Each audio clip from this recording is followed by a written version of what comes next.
I just left a doctor who shared with me the thought that, you hear these anti-opioid crusaders who want to know, why do people have to stay on these meds for so long? And they have surgery and they're still on meds a year later.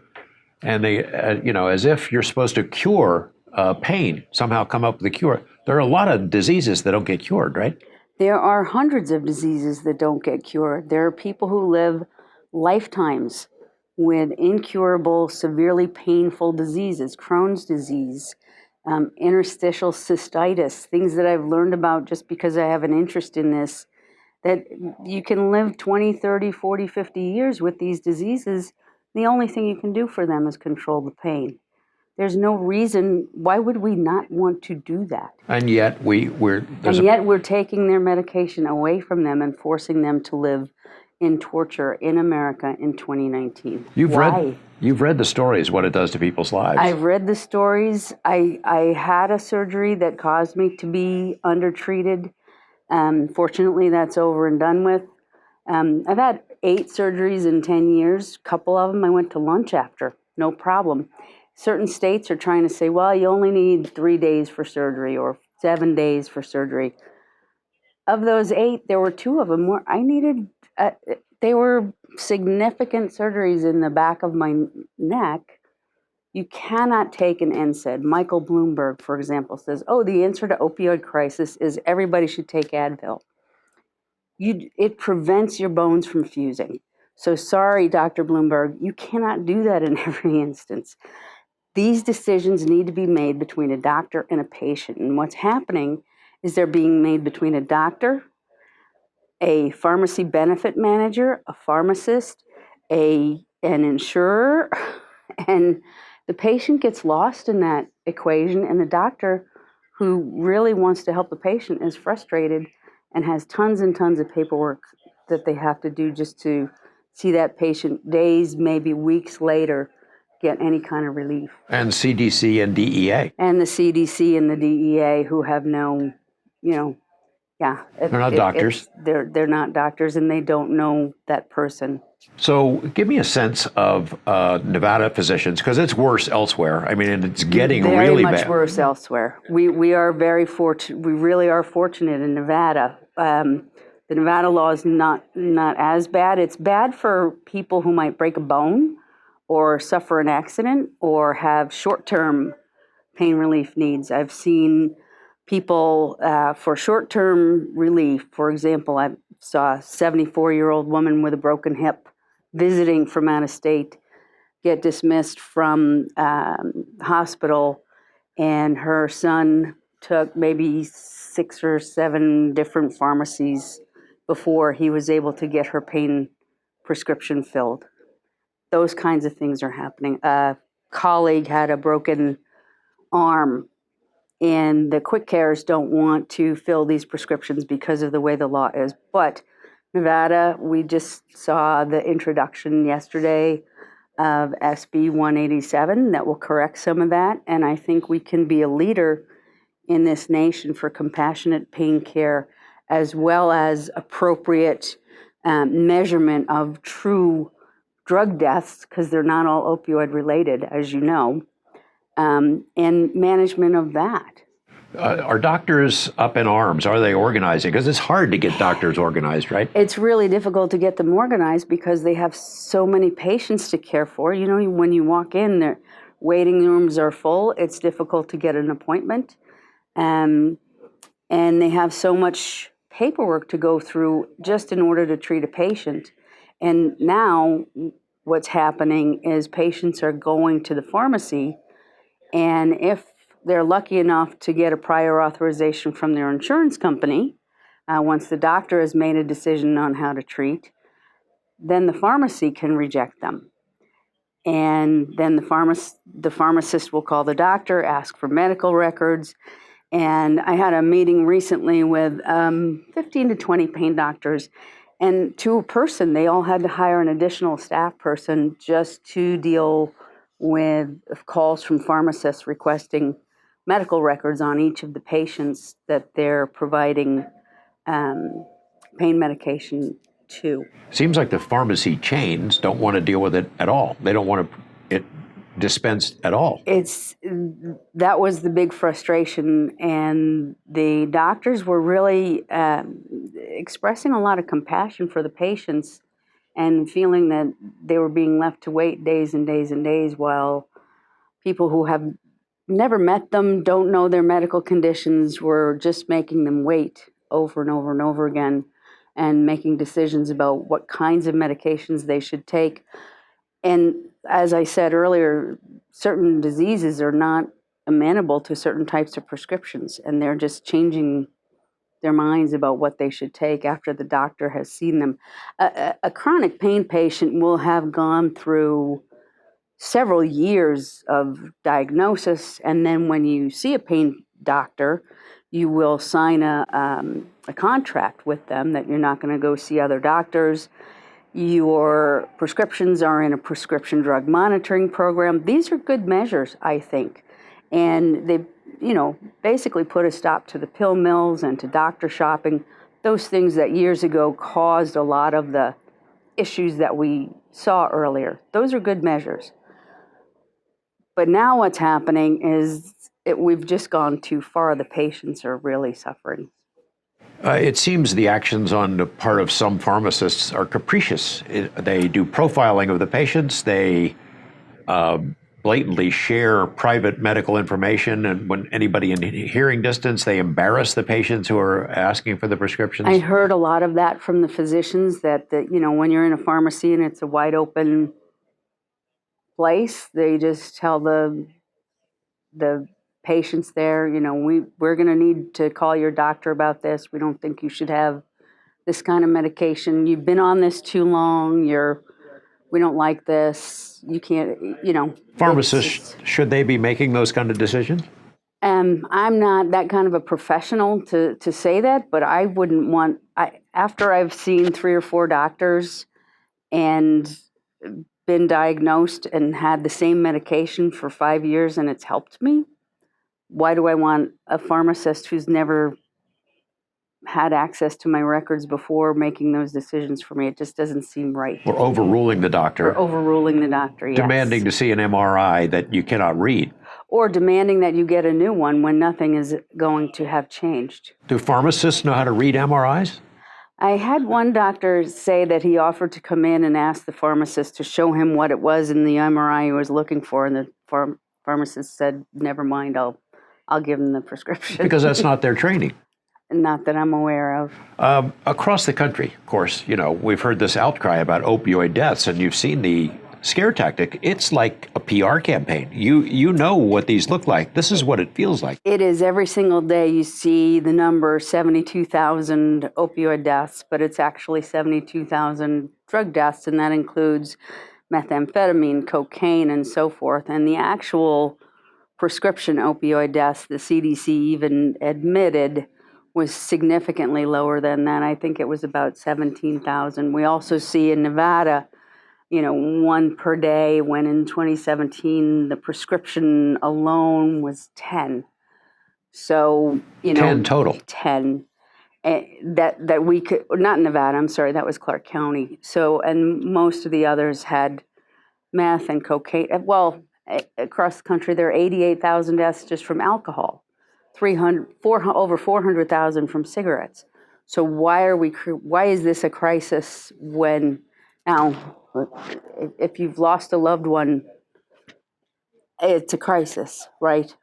Right there. But the numbers are wrong, they're skewed, there's something behind it, they're repeatedly reported incorrectly, and I think we've discovered that in Nevada, and I think we're going to do something about it. Well, you've seen the numbers of prescribed opioids go down, and you've seen what's happened to the number of supposed opioid deaths. Correct. The numbers of prescribed opioids have gone down significantly between 2010 and today, and the numbers of drug deaths, overdose, have gone up. And just in the last few days, it's been reported that a flood of counterfeit oxycodone pills laced with fentanyl have been flooded into the United States. They're on the streets.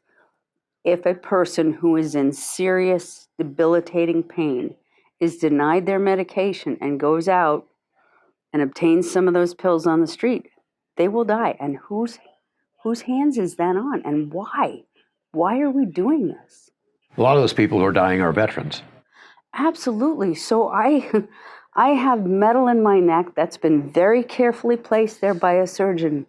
And these people who have fought for our country have metal throughout their bodies that has been violently and randomly placed by IEDs and other weapons, and they are denied pain care. And that is a sin. There is no good reason for that.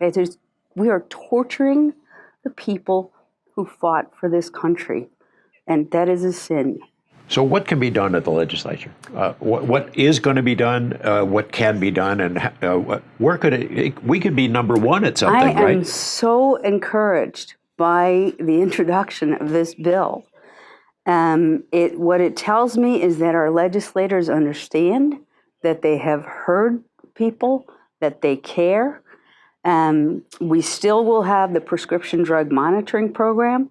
We still will have contracts with our pain doctors, which is great. I have an agreement that I'm not going to share that medication with other people, and so on and so forth. And basically the chains will be taken off of the doctor's hands. And if I break my arm and I go into an urgent care or my primary care physician, he'll be able to at least alleviate that pain for the first few days till I can see a specialist.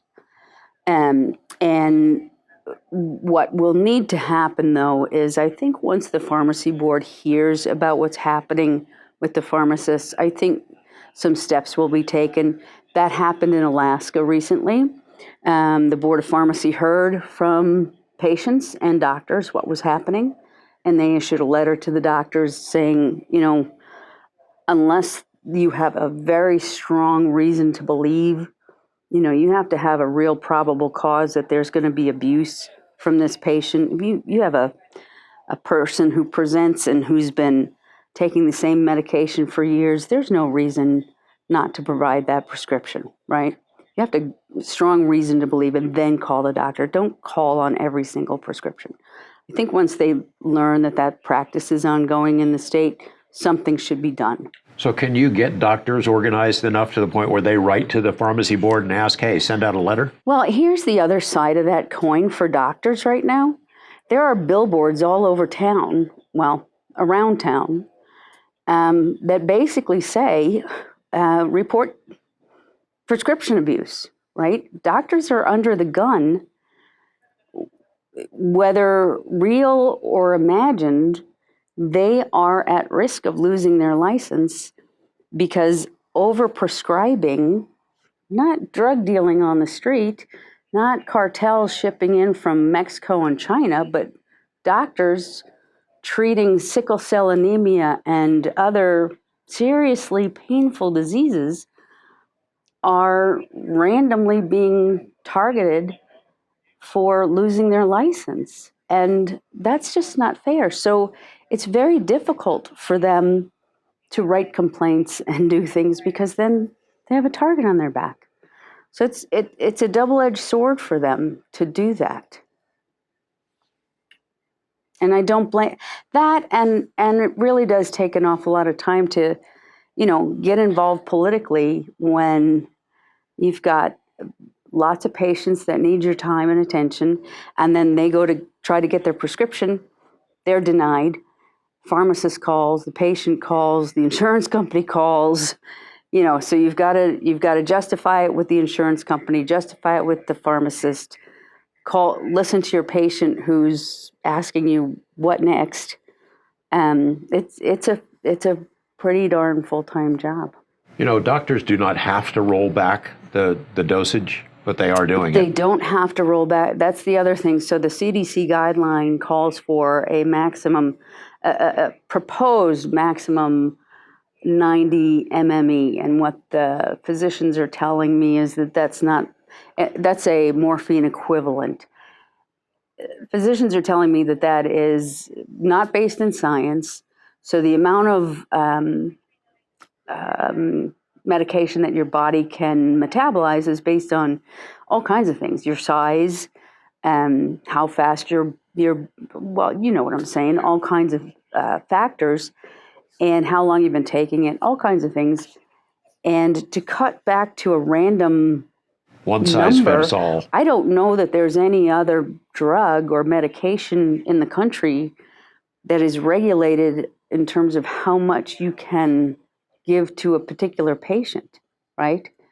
I I don't know. I think doctors know their patients and know what works for them, right? I want to return to this as a final subject because we've been covering this for a couple of years now, Yes. and trying to it's a steep learning curve to counter what seems to be a propaganda campaign about Yes. this medication and what it does and how it's administered. It CDC puts out these voluntary guidelines. It knows what's the reaction's going to be. It sees it unfold and hasn't said anything to retract the statements that have been issued in its name and the misperceptions that have caused pain for millions of people. It feels like a PR campaign. It really feels like every time we do a story, we see something pop up somewhere else. I don't think there's a day that goes by where I don't see something about the opioid crisis. And when you really look at the number of deaths, again, I'll mention cocaine, methamphetamine, and meth is on the rise again. There have been calls upon the CDC by the Human Rights Watch and by 300 international pain doctors to do a bold reversal. There was a federal hearing the other day. Our own Senator Jackie Rosen was present at it, where several experts requested that these guidelines be revised because they are a held over the doctors' heads, and doctors are tapering people down. And this same letter and the AMA have said tapering people down for no medical reason is dangerous and can be torturous for people. There's no good reason to do it.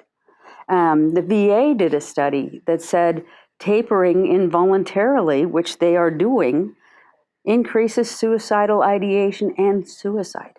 And we have seen an increase in veteran suicide. Is there correlation?